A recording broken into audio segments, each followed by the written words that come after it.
And welcome back. So I have already uploaded this for practical exercise number 3 and number 4. Now we are going to do exercise number 3.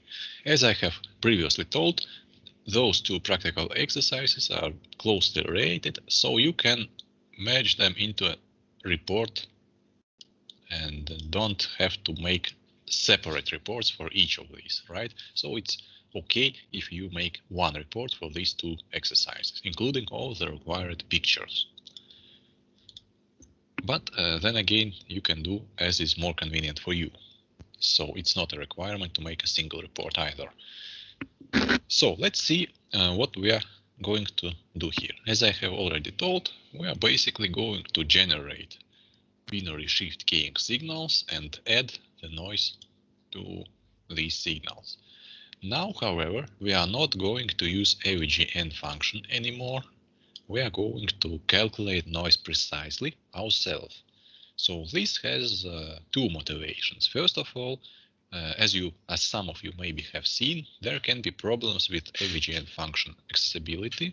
You may need some toolboxes or this function from online Octave or something like that, which is good to understand how to make that yourself, because if you don't know how to do yourself a VGN, then basically if you can't access this function, well, you can't do this anyway. So it's good to know how to do that. And the second, which is even more important, is that this AVGN function actually doesn't calculate how we desire. So we will have on our fifth practical exercise, we will have comparison with theoretical formula for error probability and simulation result. And if we are going to use AVGN function, then we will need to set up some parameters for this function. For that, we will need to study code and so on, which turns out to be much more difficult and longer than to write our own program for correct values of the noise power, meaning that we will this way obtain the correct value of probability. So this is more important, right? That this AVGN function is not exactly what we want. We want a bit different. So in this practical exercise, then I will show you how we can use signal to noise ratio to calculate correct noise power, right? So let us start. We are going to make 3 files for this practical exercise, one for each modulation type. So let me create the first one for binary amplitude shift keying. So I'm going to name it save file as lab3 BASK. Likewise, we will have BFSK and BPSK. Usual stuff with clearing memory, clearing console. How we usually start our program. Let me also increase the font size so that you don't have many spelling errors typing, right? And let's start. First of all, we need to specify some parameters, which are given in this table. So let's input them. We have, first of all, symbol duration set to 1 second in this example. So here it's just 1. Let me also tell you that for our last course project part, we are going to use these, at least parts of this program, and that's when you will input your course project value. But here for a practical exercise, you are just using this as example, as a testing program, and don't need to put your particular values. So that's the symbol duration. Next is the carrier frequency. Let us put 10 Hz so that we don't have to make a lot of data points, a lot of signal samples, because, well, if we have 10 Hz, then we will need at least 20 Hz sampling frequency, which is not that high. This is just for convenience and nice observability, because we'll also want to see clearly, for example, for frequency shift keying, frequency changed without need to magnify or use some limits for our plots. So let's make it simple, because right now we are just testing the concept, right? Then for your course project, we will make everything correctly. So this is our carrier frequency. Next is the signal to noise ratio, which initially will be 100 decibel, which basically means that we have no noise, right? So this is signal to noise ratio. And then we need to specify some data for our signal. Let's specify 10 data bits to be transmitted. We can, of course, generate them randomly, but also it's not a requirement. So for this part, let us just think of some fixed values which we will use in the average program run. So that would be as binary vector with 10 0 and 1 values. I will use, for example, something like this, right? So here we have 5 and here we have 5. Okay. And we need to read how many elements are there. So if you have 11 or 12, it's also okay, because our program will adapt to it automatically, right? So we will put here the number of bits you have specified. So this is number of symbols. So far, it looks very similar to our first and second practical exercise, right? And actually, already in the second practical exercise, we have been doing this very same thing. And next is we will draw this signal as the rectangular pulses in the first part of the subplot. So basically, I'm just going to copy this line. So plot data, binary data, I mean, right?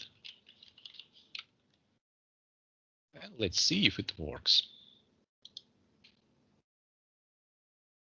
So basically, this has drawn us our data. Here we have, let's see, 1, 0, 1, 3 zeros, and 3 ones, and 0, right? The only thing is that actually these lines are somewhat not easy to see. Let's make this more visually well, nicer, right? So we will put y limits from minus 0.1 to 1.1 instead of automatic limits. Let us also put labels on axis. X label is time in seconds. Y label is binary data. So now it's much easier to see, right? Also, let us put the grid on for some visual improvement. Well, this is a matter of taste. I prefer personally putting that grid line on. Some maybe don't need it. It's not a requirement. So let us talk more about how this has been obtained and why do we need to put it like this here, not just simple as B. Well, the idea is if we do it, then, well, let me show actually what happens then. So if we draw just as B from 0 to n minus 1, right, for a total number of n symbols, then it will look almost the same, except that it will not draw this last zero value. It has reduced to this zero value and didn't keep it, right? So we are going just to repeat the last symbol one more time to add an extra point here so that it draws an extra line here, right? So that's why now we are plotting not 10 symbols, but 11 symbols, because we specify the connection points, not the lines. So we need to specify to repeat the last and right one symbol one more here, right? And we don't need to include it here. So we could basically write it like this, but then we would have more data to work with. We just wanted to do these 10 symbols. And well, basically this is only to align this data signal with amplitude shift keying signal. But I will show you once again later what will happen if we didn't do that. So the first task is already complete. Right, so the first task is to choose a random sequence of 1 and 0 binary symbols and display this signal as first subplot. And now we need to generate binary amplitude shift keying signal without noise and display it beneath that plot to compare them both. Afterwards, we will add the noise without AVGN function and see what changes. So let's go further. First thing is that we are going to need carrier signal in order to make BASK signal. So it's calculated pretty straightforward and easy. We only need to specify time intervals for this carrier signal.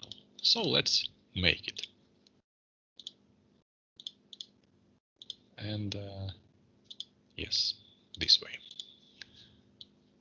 So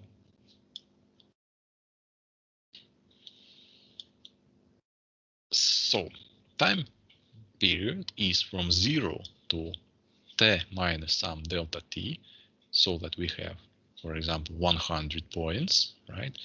Precisely not 101 points and so on, with some time step delta t. So first we need to calculate this time step, for example, dividing our symbol into 100 regular time intervals. So here we are making a sampling of our signal. We convert a theoretical analog signal into this simulation discrete signal, because this program works only in digital way. We cannot make analog signal here.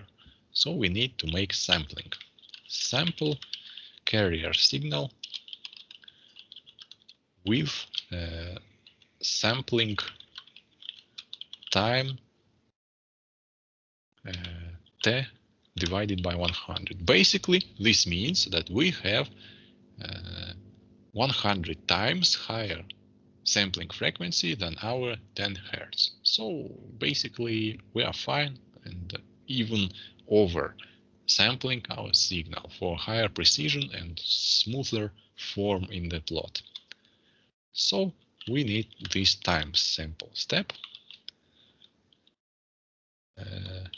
Once again, I have selected this number of points as 100. We can actually do with smaller number as well, but this is simple program, and well, we don't really have to think hard for this number. You can just as well put it to 1000 and it still will work very fast. So this is time step. And the time interval then will be from 0 with this specified time step up to symbol time minus time step. So this is our time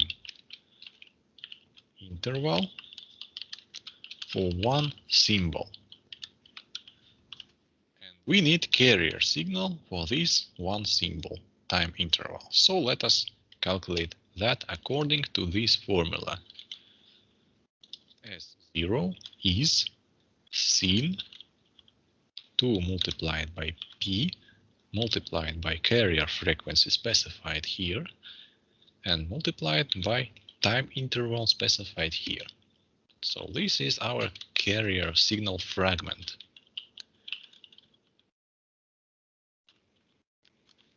Let's calculate it and try to plot it to see if it's okay. So I will put separately here, plot t as 0. And that's indeed carrier signal, but as you can see, it's not really sinusoidal. Let's put stem instead to see how many points there are. Well, basically, this happened because you can see that we only have 1, 2, 3, 4, 5, 6, 7, 8, 9, 10, 11 points per one period. We can improve this by adding more points by changing this divider. Let's see that. For example, I'm going to put here 200, not 100. And let's see that plot again. And no, that's not that command. Stem. Now you can see that it's more accurate. Well, maybe then we will just leave it at 200 instead of 100.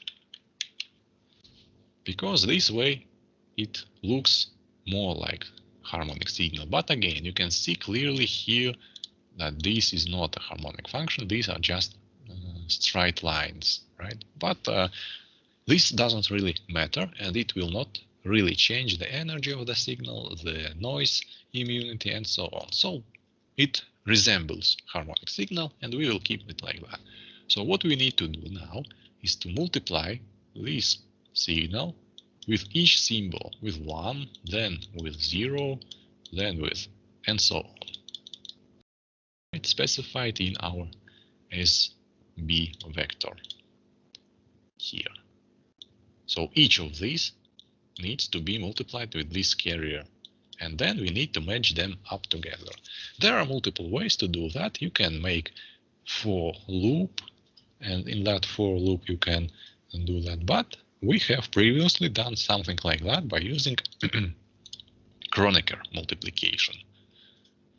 So for example, consider the example if we have two vectors A and B, and we calculate the Kronecker multiplication this way between these two vectors. What will happen is that the first symbol of the first vector, so this is vector A, the first symbol, will be multiplied with the entire vector B, or S0 in our case, what we would want, right? And put here. Then we have second symbol multiplied with this vector and put here. Third one and put here. And fourth one. Then put here.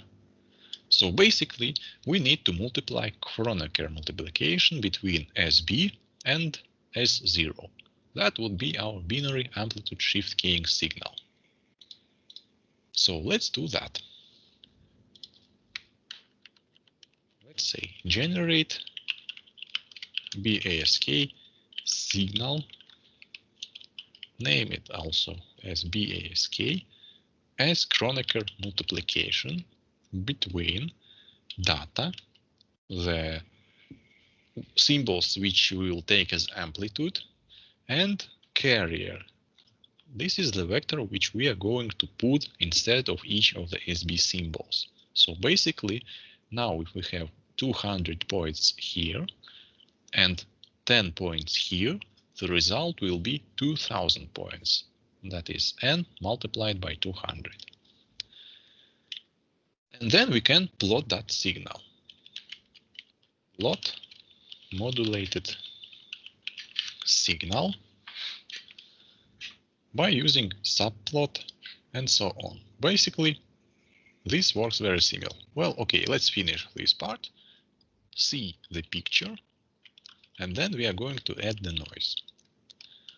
So here we are using simple plot, not stairs. Stairs was necessary to draw rectangular pulses of the limited number of data. So basically, basically what we had specified for our stairs are only these values. And from these values, the stairs function has drawn these rectangular pulses by connecting them with lines. Well, actually keeping this value until the next symbol has been specified, in a very similar way as the type flip-flop is working. So here is 1, here is also 1, here is 0 and 0, right? Now we need just to connect samples with straight line, and for that we are going to use plot command. But before that, we are going to need to specify time for modulated signal separately, because that time t was specified only for one symbol duration. Sorry, it won't work like that. So that time t works only for this part. Now we need new vector for t modulated that would cover all this time interval. Let's generate it in the very similar way as we have done before here. I am even going to copy that. But now instead of one symbol with duration t, we are going to need n symbols with duration of t, time interval for n symbols. And also let's change this name for the Basque, for example, to be concise with these two variables. So now we have the Basque on the x-axis, as Basque on the y-axis. We don't need to change color or anything like that, so it's okay. Grid on. And basically, let's also put y limit, x label from -1.1 to 1.1. X label is still time, but y label is BASK signal. And that would be subplot 212, not 211 like here, right? So basically now beneath this signal we'll have the second one, which is binary amplitude shift keying signal. And as you can see, these two plots are precisely aligned one beneath each other, right? That would not happen if we wouldn't repeat that symbol here. So basically, let me show you what happens if we don't repeat that symbol. Then we have only n-1 symbols drawn here, and we don't need this. So in this case, those signals, okay, something is some error. No errors. Ah, wait. In this case, it automatically continued, right? So also actually work, but we wouldn't see this last zero on this plot, right? So it's still preferable to use. This would change if you, for example, had a smaller number of symbols. So let me reduce the number of symbols to this, right? So now you can see that actually we are no longer aligned, right? So you can see that this goes up to here. This is somewhere in between, and it's ruined, right? So we need actually this notation to work always correctly, right? So now it's aligned, and well, it just didn't draw the last symbol because there is none. Now let us add it back. And what we now are going to do is to add the noise to this signal by calculating it ourselves, not relying on the AVGN function. So we are going to do that here, add noise before we are plotting this result. And the idea is quite simple. Well, As you know, noisy signal is obtained by adding together U of t signal with noise. We already have this signal. We now need to find this noise with some specific power. So adding them up together won't be an issue. Now we can generate this random number with rand_n function. Well, we are not going to write our own generator of random numbers because that is, well, too much of a work, and these functions usually are included in any programming language which is more or less suited for mathematics and doesn't rely on any toolboxes. So if I put now help rand_n, it will not ask me for any toolboxes or anything like that. It will just tell. Also, I cannot see what happens inside, most probably. This is a built-in function, so it doesn't show us even what's inside. It uses a so-called ziggurat method, right? And well, we are just going to use that. However, this rand_n function generates always the same numbers with the following distribution. So we have 0 mean value, and we have a variance of 1. Now we need some different parameters for this function, which needs to be applied to these generated numbers. So which parameters do we need?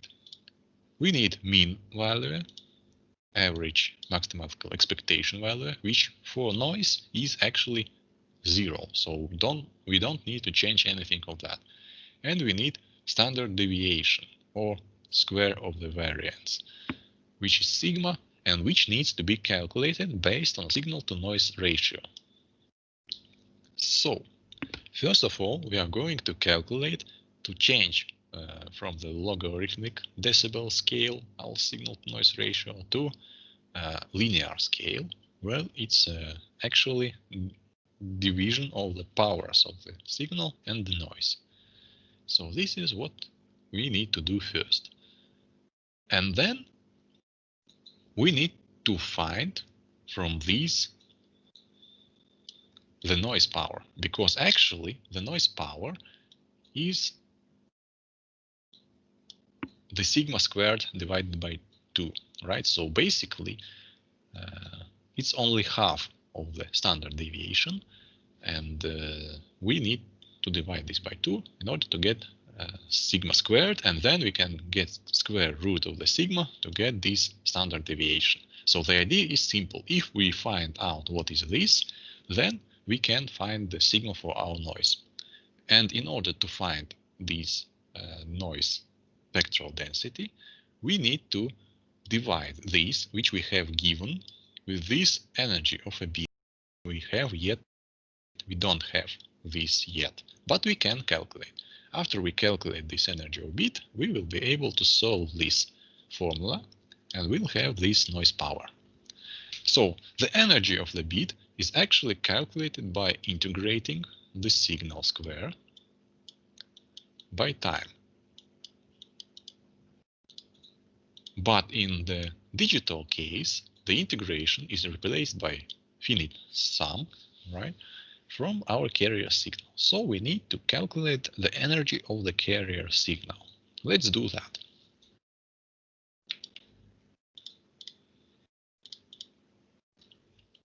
Energy would be sum of the S0 squared. I'm using this dot notation because I need to calculate it element-wise. So this is the energy of beat. I can actually put it even like this, a beat.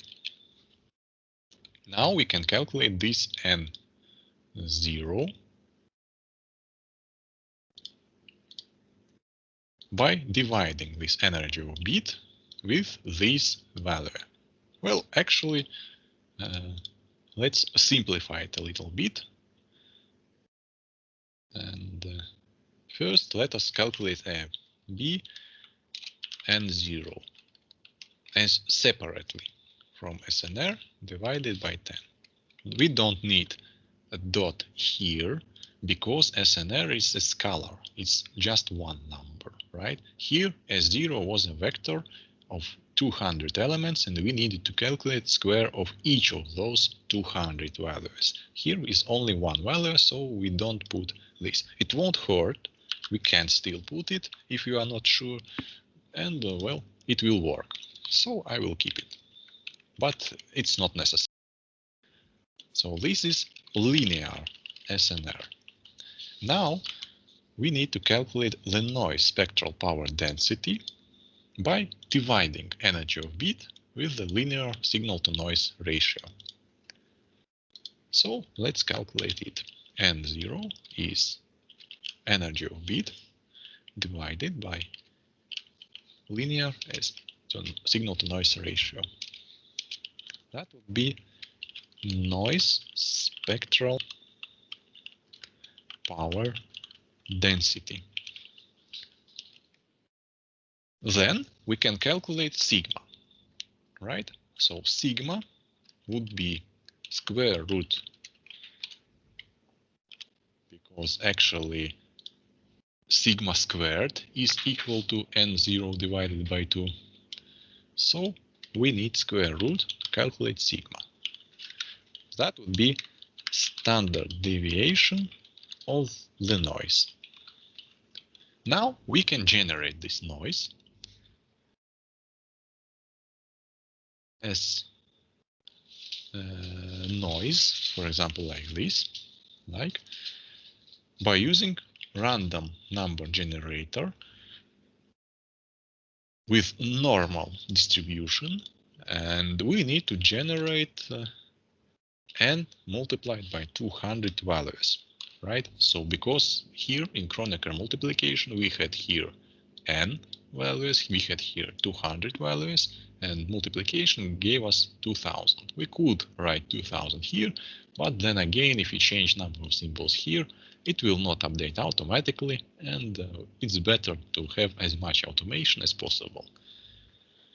That would give us only the standard Gaussian normal process with 0 mean and 1 standard deviation. So we need to multiply with sigma this result to change the standard deviation to what we desire. So that would be the noise. That would be noise process for AVGN channel.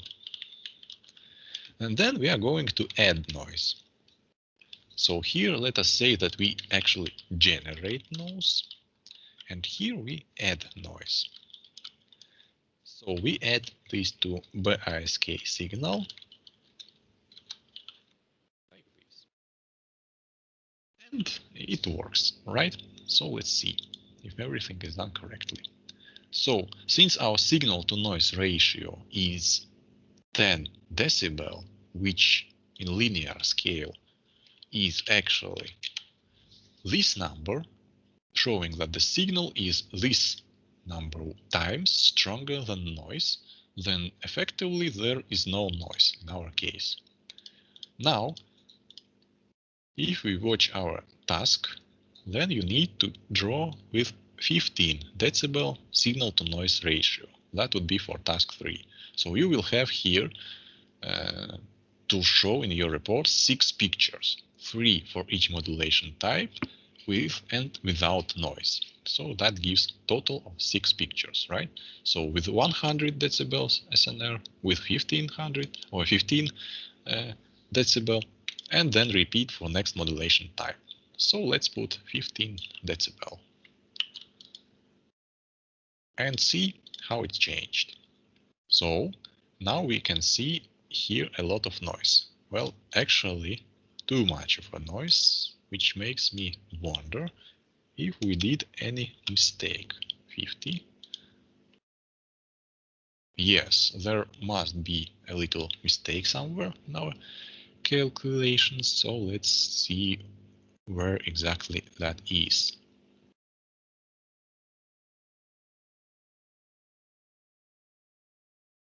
And let's see. Sorry, it's not the right one. Okay, so we have this relation, and in order to find this one, we need to divide this one with this one, right?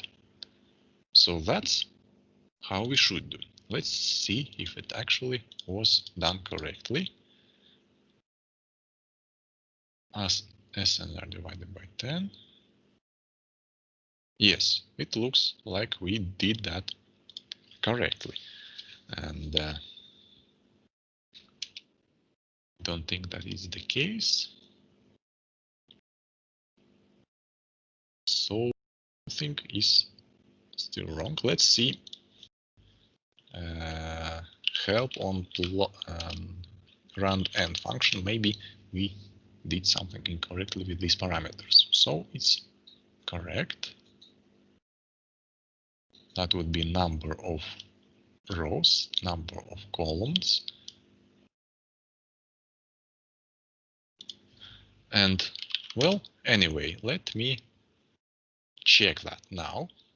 S0, we have calculated S0, right? So we can plot, calculate variance of the S0, and we can calculate mean of S0, which actually isn't 0. So let's see if rand n itself has mean value of 0. That would be some x rand n x. Oh, sorry, mean x. Well, it's close to 0, but it's not entirely 0. Also, let's see if variance is 1. Is also close, right? And well, in that case,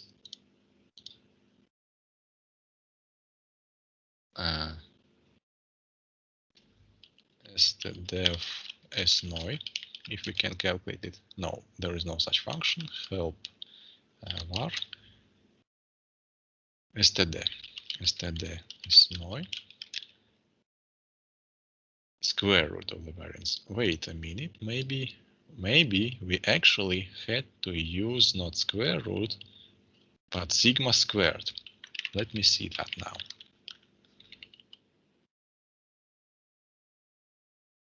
Okay. So yes, probably it should have been sigma squared. Well, no, still no.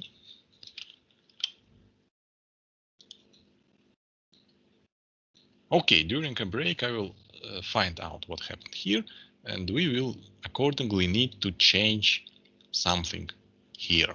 The sigma, how it's multiplied to this value, right? So currently I'm going to put back that square root because I believe that it should be correct, and then I will find what's wrong here and we'll tell you that too. But for now, let's not waste time and go to the next modulation type. So, and for signal to noise ratio, and we also calculated the energy. Wait a minute, if we did that correctly, a bit is 100, right?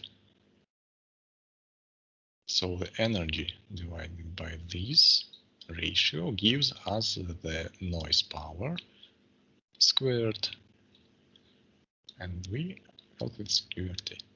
Wait, well, maybe this is also under the question.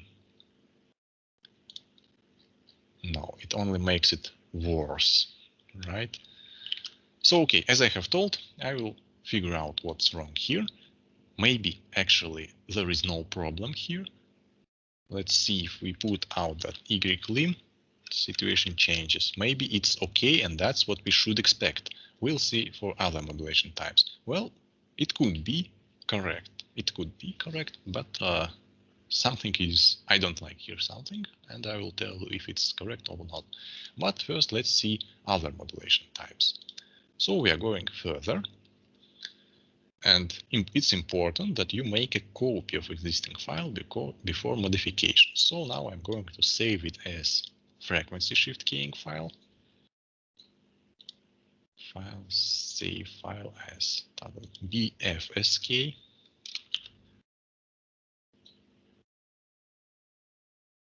In this file, and by accordingly changing everywhere BFSK, noise generation doesn't change. So here we have BFSK, and here BFSK, BFSK, BFSK, BFSK. I think that's about every occurrence of the BASK. Now, let us remember that we can actually represent BFSK signal as the superposition of two BASK signals. However, we need different frequencies for these two signals. So let us calculate these two frequencies so that the signals are actually orthogonal. So, sample carrier signal. Here we are going to have two carrier signals with two frequencies. So the first thing is that we need to calculate here, well, maybe after these load data, before we generate these signals, calculate F1 and F2 frequencies. So how do we do that? We know that we have to provide specific frequency deviation, right, in order for signals to be orthogonal, where k is the integer number. So basically, we need to divide some integer number with two symbol durations, and we will have this deviation frequency. So let's calculate it.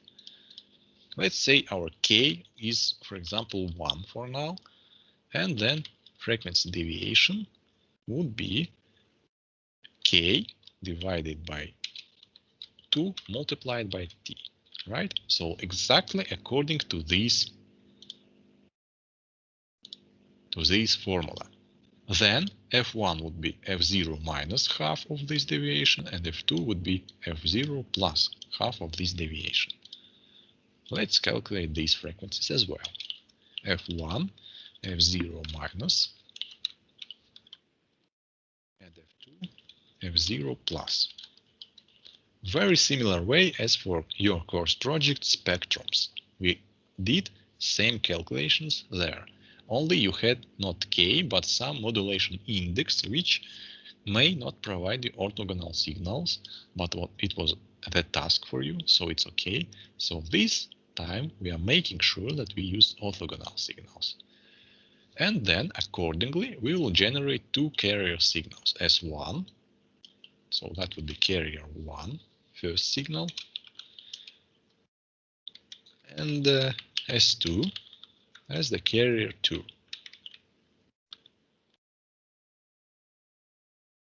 I don't think that everything it calculates S1 and S2. Let us now check if these signals are orthogonal. For orthogonality check, we need to calculate scalar multiplications for these two vectors.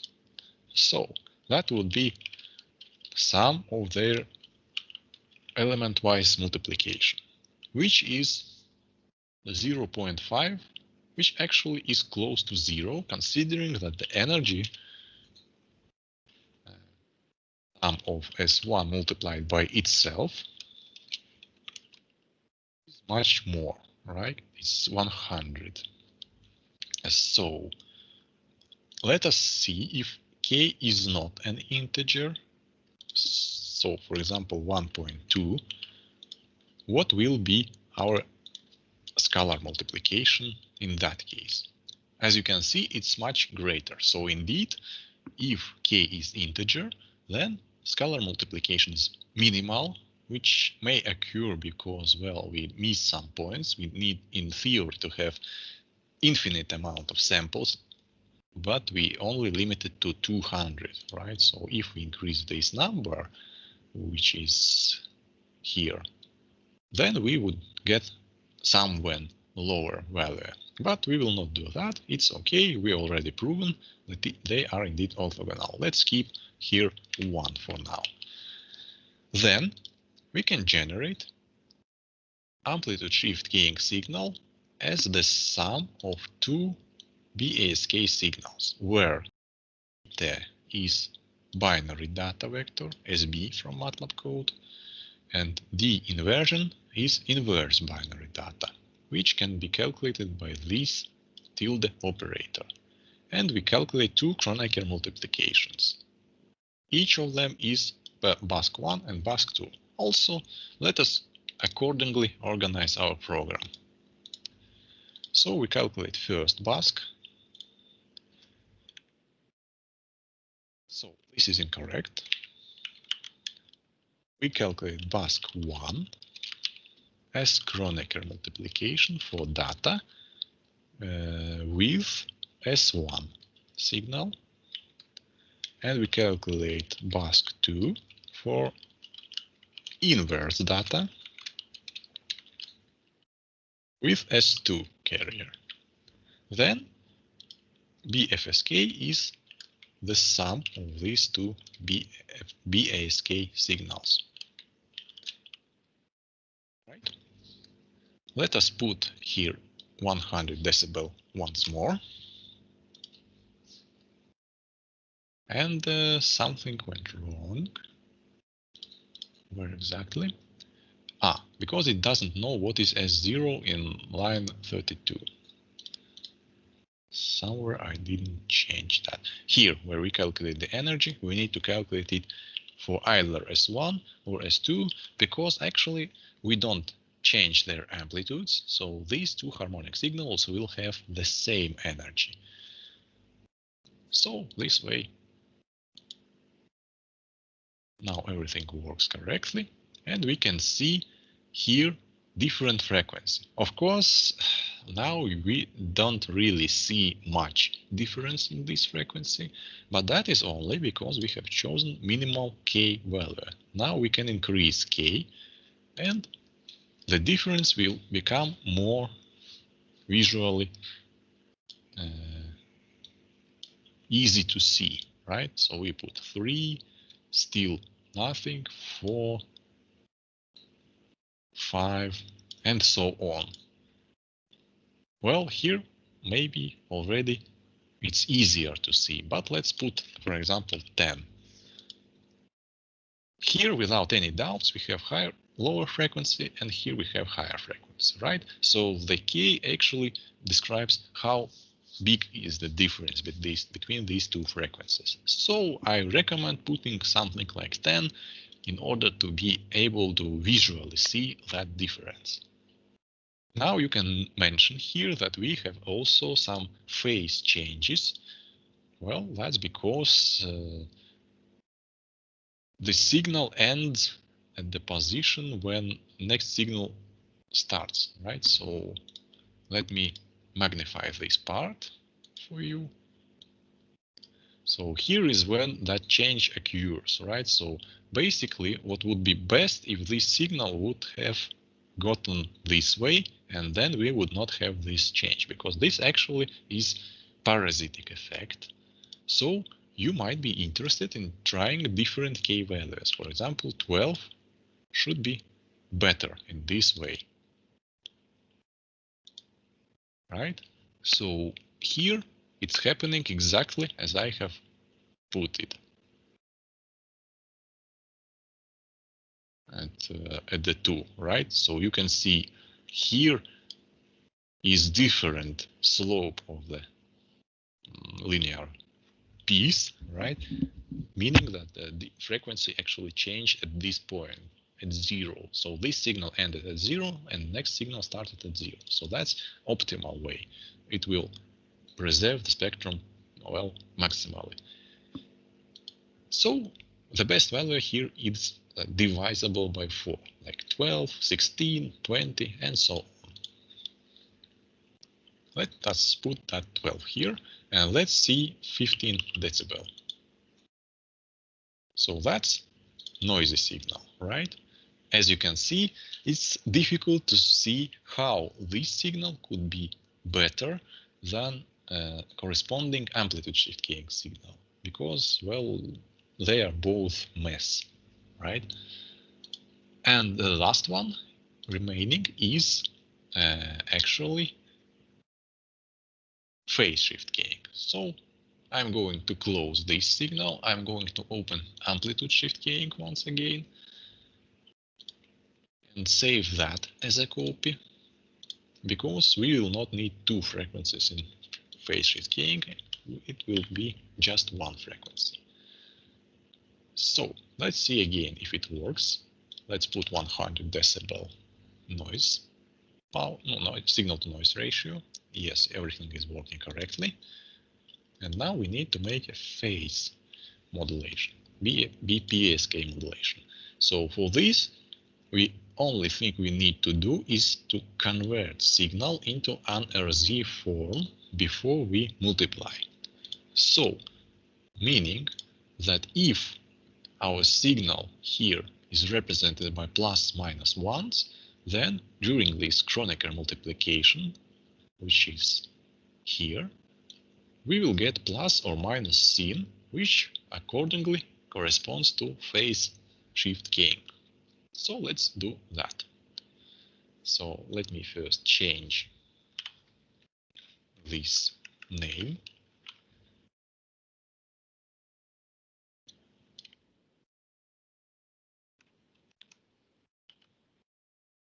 Right. Then here. And also here and in the label. So the addition is pretty simple and straightforward. We need to change before this Kronecker multiplication to NRZ form. So let me make SB NRZ. And as we already have discussed that in our second practical exercise, we actually can convert this by multiplying with -2 and adding 1. So this way, 0 would convert to +1 and 1 would convert to -1. So we have SB and we have this conversion, right? 1 becomes -1, 0 becomes 1. That's what we need to do here. And then accordingly, we are going to use this NRZ signal in Kronecker multiplication. And that's all what we needed to do to change for the phase shift keying.